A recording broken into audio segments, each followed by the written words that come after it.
यहाँ शेल्टर में लोग इकट्ठा हुए हैं और लगातार जो है यहाँ पर आवाज़ हो रही है, धमाकों की आवाज़ हो रही है। और यहाँ पर साफ जो है लोग घबराए हुए नज़र आ रहे हैं। यहाँ पर लगातार सायरन की आवाज़ आ रही है।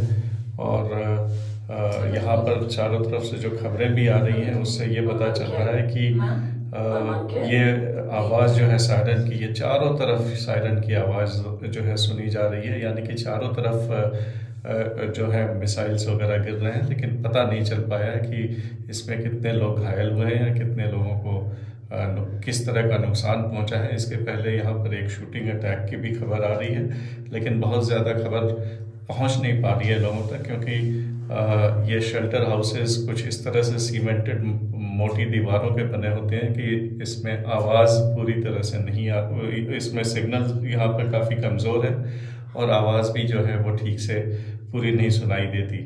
तो लोग जो हैं वो अपने आप को किसी हद तक इसमें महफूज थोड़ा समझते हैं, लेकिन इसके बावजूद काफ़ी जो है डरे हुए हैं। यहाँ पर काफ़ी तशवीश नज़र आ रही है और यहाँ पर जितने भी एक्टिविटीज़ थे वो सारे जो हैं कैंसिल हो गए।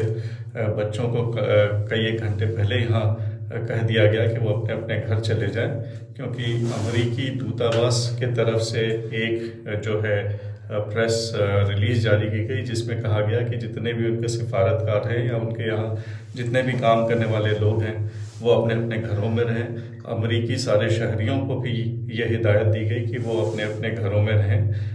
और अमेरिकी जो इंतज़ामिया है उसके तरफ से यहाँ पर तस्दीक भी की गई है फ़ौज के तरफ से। फ़ौज के तर्जुमान ने खुद ही कहा कि अमेरिका के तरफ से उन्हें कहा गया है कि एक बहुत ही मेजर हमला होने वाला है ईरान की तरफ से और उसको नज़रअंदाज नहीं किया जा सकता। हालांकि इजरायली फ़ौज शुरू में ये कह रही थी कि उन्हें इस तरह का कोई जो है सिग्नल नज़र नहीं आ रहा इस तरह की चीज़ होती भी, लेकिन अब ये साफ है कि यहाँ पर एक कोई बहुत बड़ा हमला हुआ है और यहाँ पर लगातार लगातार अनइंटरप्टेड जो है सायरन की आवाज़ आ रही है।